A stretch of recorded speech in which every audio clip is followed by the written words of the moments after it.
as you no doubt guessed, that was the end of Act 1, Scene 1. In my mysteries, that's usually the scene where I like to introduce you to the characters and give you a sense of their relationships to one another. That's called exposition. In tonight's show, this scene was a little shorter than usual since they and I already told you something about them before the play began. Now, let's move on to Act 1, Scene 2, 2 hours later. This is where the plot thickens. Make that the plot like gravy thickens. I just had to get the whole title in there. Anyway, Act 1, Scene 2.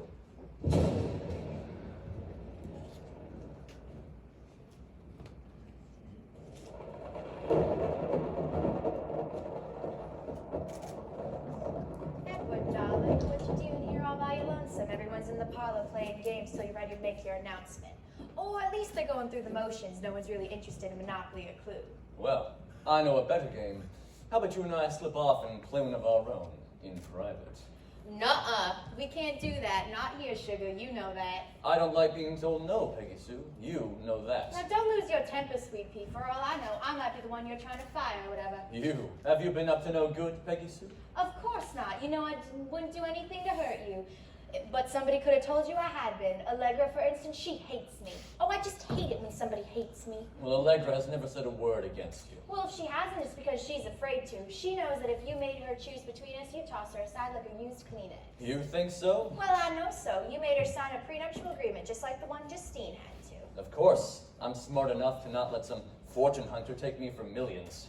Yes, well, before you divorce them, your wives get to live like queens. It's somebody else's turn. Besides, you may have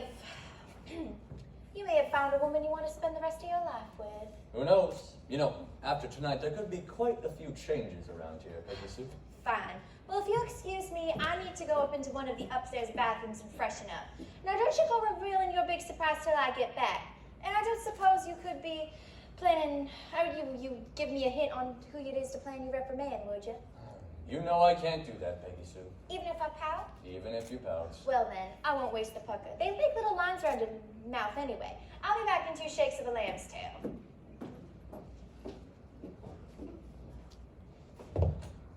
Oh, here you are, Edward. Were you looking for me, Beatrice? Oh, yes, I... What is it? Well, I listened to what you said to all of us earlier, but... Well, I'm confused. I expected that. Well, I think you're unhappy with one of us. At least one. Well, and you're gonna punish somebody. That's the plan. Well, I hope it isn't me. You. Have you been up to no good, Beatrice? I don't think so. I try to be good, I really do. Well, then what are you worried about? All those papers in the envelope you put in your pocket. I'm afraid they're papers to... Oh, what do you call them? Oh, to put me in a home. Yes, commitment papers. Yes, that's it. Oh, you wouldn't send me away, would you? I'd lived here all my life. Both of us have. I don't want to go anywhere else. I'd hate to banish you, Beatrice, but if you've done something really bad and need to be punished. No, I wouldn't. I haven't. Oh, we'll see. Do you know Mr. Jameson, Beatrice? Jameson? No, I don't think so. Paul Jameson? Jameson? Paul Jameson? Jameson. Paul Jameson? Paul Jameson. Oh, yes, I know where I've heard that name. The other day when I walked into the library, your lawyer,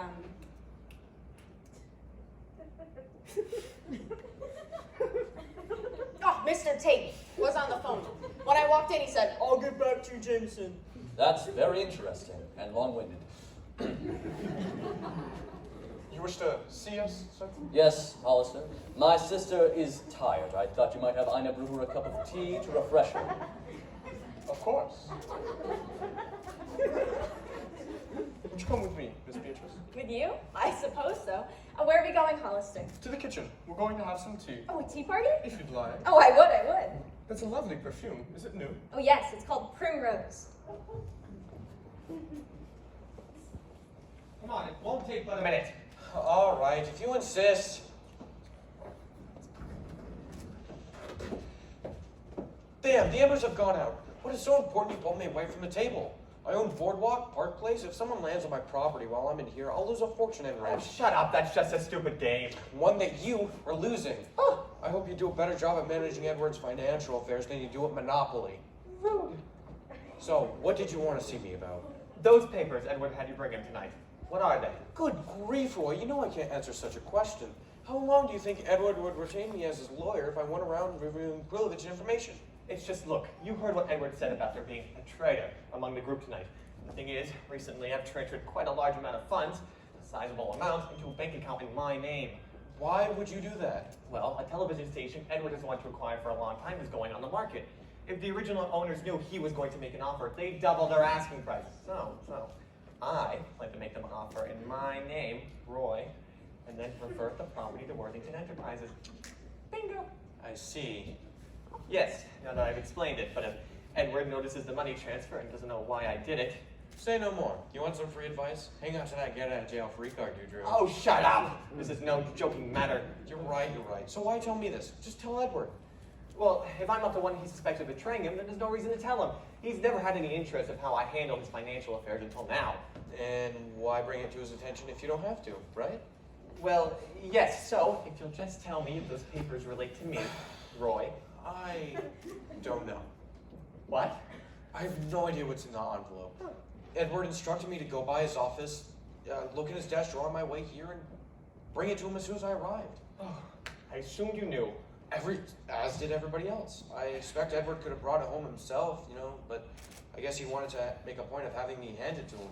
Stir everybody up. The fact is, I'm as much in the dark as you. So, those papers could relate to you, as well as anyone else in the group. Me? Roy, please. I haven't done anything. My conscience is clear.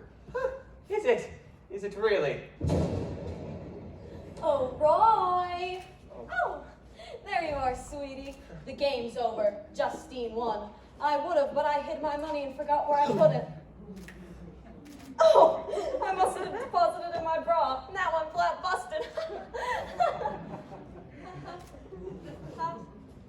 What a pair of gloomy gusses. What's the matter? Nothing. I'm just gonna go for a good breath of fresh air. But Roy, it's gonna storm.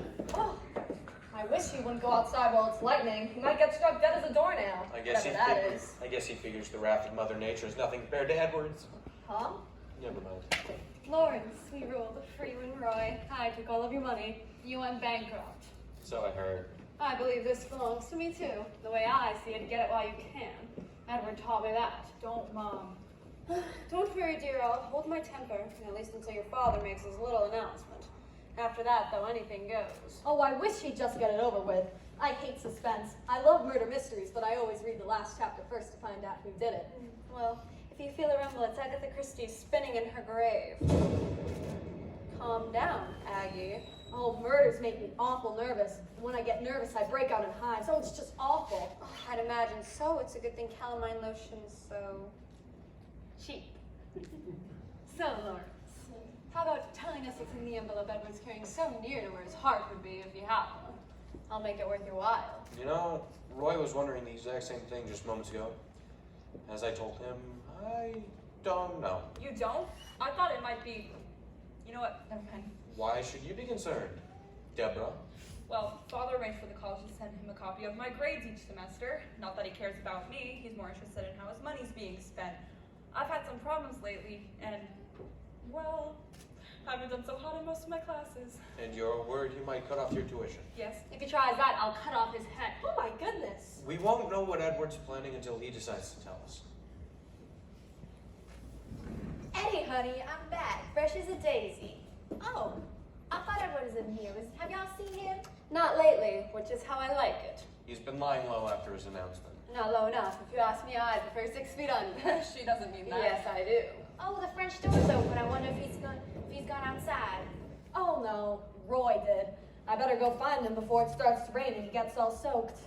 They don't make dry tuxedos, do they? Excuse me. So, you're looking for Eddie, honey, and you've made yourself fresh as a daisy. Just how personal of a secretary are you, Peggy Sue? I haven't the foggiest notion what you mean. Oh, I think you do. I think you're setting yourself up to be the third Mrs. Worthington the third. What Edward and I do are none of your business. Maybe, maybe not. If Eddie, honey, divorces a letter, he might decide 2 ex-wives is more than he wants to support. I was just asking Lawrence here if that envelope contains a prenuptial agreement for you to sign, but he says he doesn't know. You don't? Your guess is as good as mine, my dear. A prenuptial agreement? I hadn't thought it could be that. Oh, golly, I'm going to find him and make him open his gifts right now. I guess I just made her day. Darn. I just realized that Peggy Sue could be my next stepmother. Look on the bright side. If you move back home, you could have Peggy Sue bake you grits for breakfast. I'd rather eat gravel, and I'd rather die than live under his roof with father again. Excuse me. Mrs. Vickers had me serve coffee in the parlor if any of you want some. Sounds good. Ladies? Sure. Why not? I might need some caffeine if I get into a fight before the shindig's over. Mom! I'm just joking, mostly.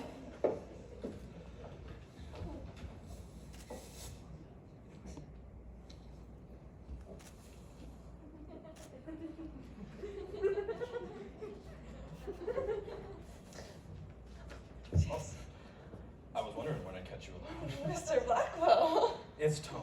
Mrs. Vickers said Don't worry what that old dragon told you. You look worried, Edith. What's the matter? it's Miss Beatrice. You mean Miss Looney Tunes? Don't say that. She just gets a little confused sometimes. Yeah, I meant it in the nicest way. Tell me about it. Mrs. Beatrice's behavior has been very odd lately. Lately? More than usual.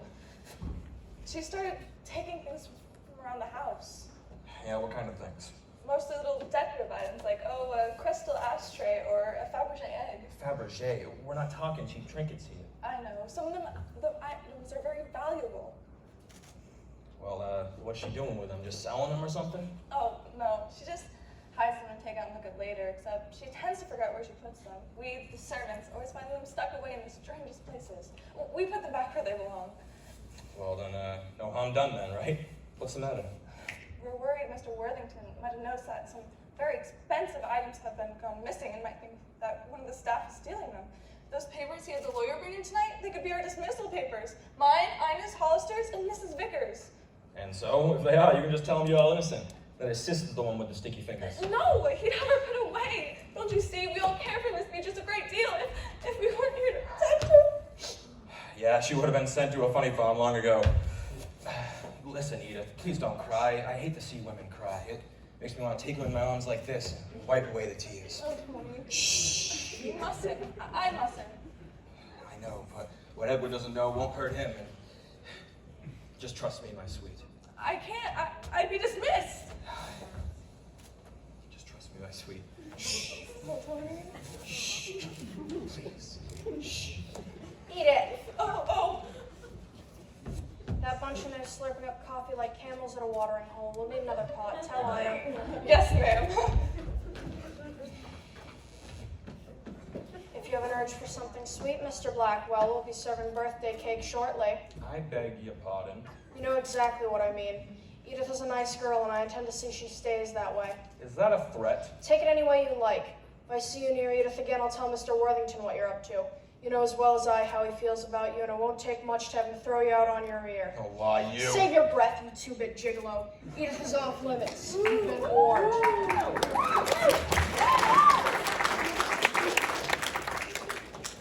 That witch! I trust you're not referring to me, brother dear. No, it's the housekeeper, Miss Vickers. Ah, did she catch you trying to raid the pantry?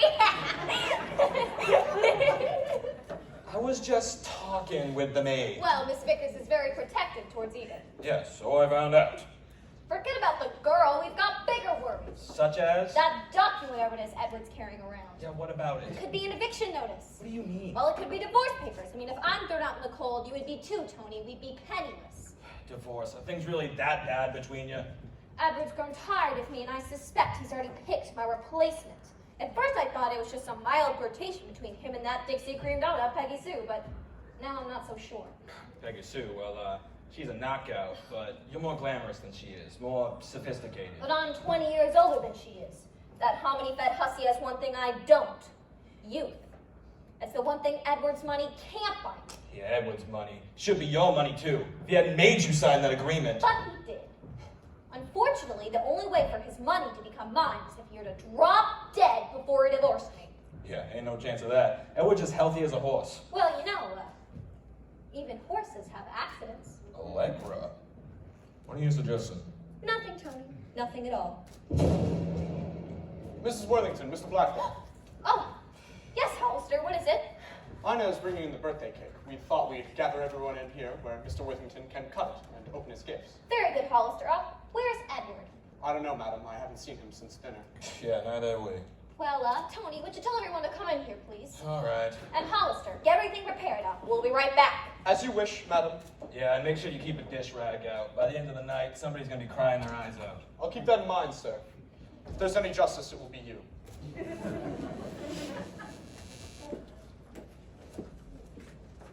So the cake here, Ina. The cake looks beautiful, Ina. It's too good for lunch, Mr. Worthington, but thank you, Edith. Watch what you say, Ina. You never know who might be listening. Someone snitches that cold-hearted monster Lena might quit a long time ago if it wasn't for Miss Beatrice. We all would have, but we have to hold our tongues for her sake. She'd be lost without us. Yes. I know, but it makes me so mad sometimes. That didn't even have the note to say our potatoes tasted a little odd. He did compliment the gravy, though. Said it was nice and thick. He was just saying that to on the good side. He knew he had made me mad. So I wouldn't be saying so crap along with the roast beef. Oh, Ina. That's quite enough. Mr. Worthington left specific instructions that champagne is to be served with the cake. Edith, Ina, come with me. Better check the downstairs bathroom for fresh hand towels.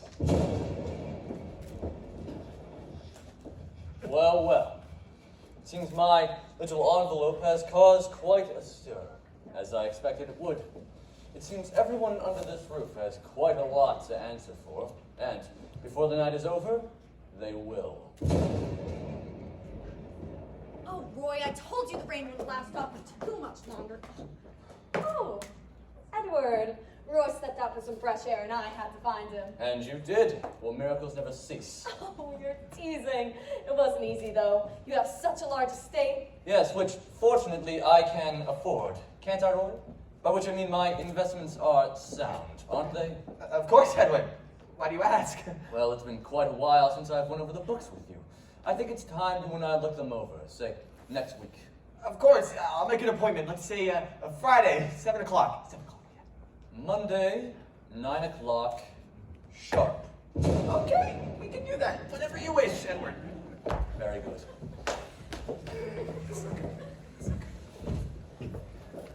It's party time. Be seated, everyone.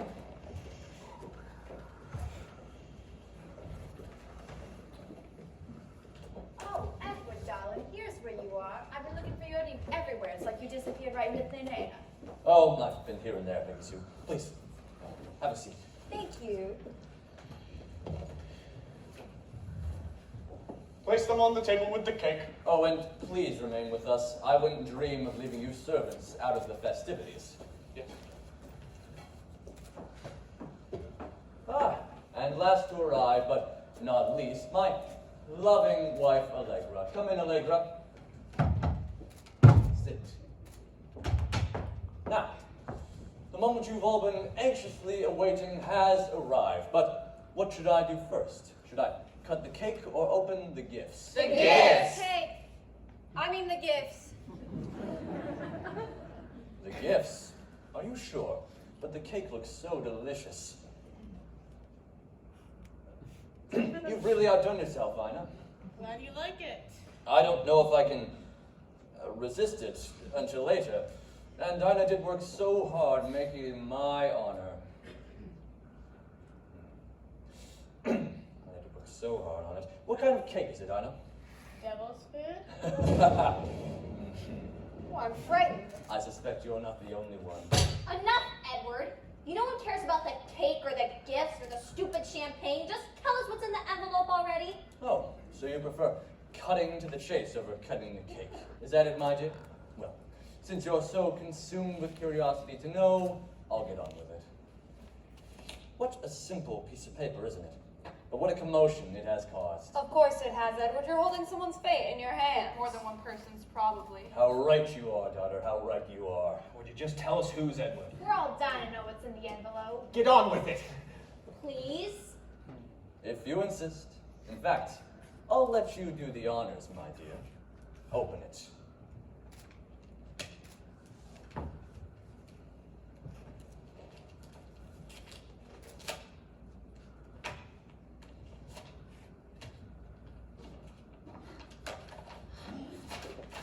They're blank! Is this some kind of a joke? Oh, not at all. Sit down! You know, I've suspected for some time that some or all of you have been keeping secrets from me.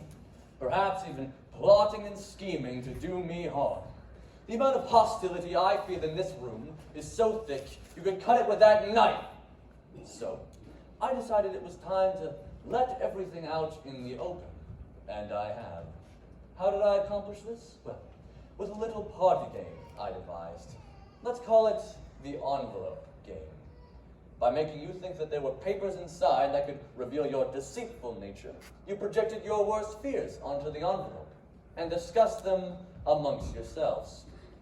All I had to do was stay out of sight and listen to hear your secrets tumbling out, and I heard them. Roy's private investment with my money, Tony's philandering, Deborah's failing grades, Justine's fear that I'll cut off her support, Beatrice's kleptomania, which my faithful servants helped cover up.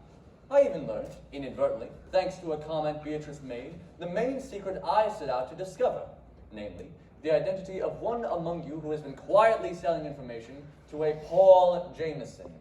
He's the man who's announced he's going to be writing one of those malicious tell-all biographies about me. You know, I think the Bar Association frowns upon such unethical behavior, Lawrence. I would never. Sit down! Okay. I'll deal with you later. And to conclude my litany of your offenses, there is my dear, devoted, loving wife Allegra, who told her brother she would like to see me dead. No, you misunderstood me, Edward. I understood perfectly. It seems the only one among you that I can trust is Peggy Sue, my future bride. Oh, Edward. She's marrying me for my wealth, but at least she's honest enough to admit it. Not just for the money, honey. I love you too. I believe you. Almost. So what do we do now, Edward? Peggy Sue and I are leaving. I've arranged a quiet weekend getaway for us at a cozy little inn. When I return, I expect all of you to be gone. I want each and every one of you out of this house. And shortly, you'll be out of my life forever. Oh! Life! Life? Connie! Connie, where'd you go? Where'd you go, Connie? Come on! Oh, Beatrice! Everyone, please remain calm. There is a generator for such an occurrence. Hello? The lights will turn on any second now. Hello? There, you see? Oh, God.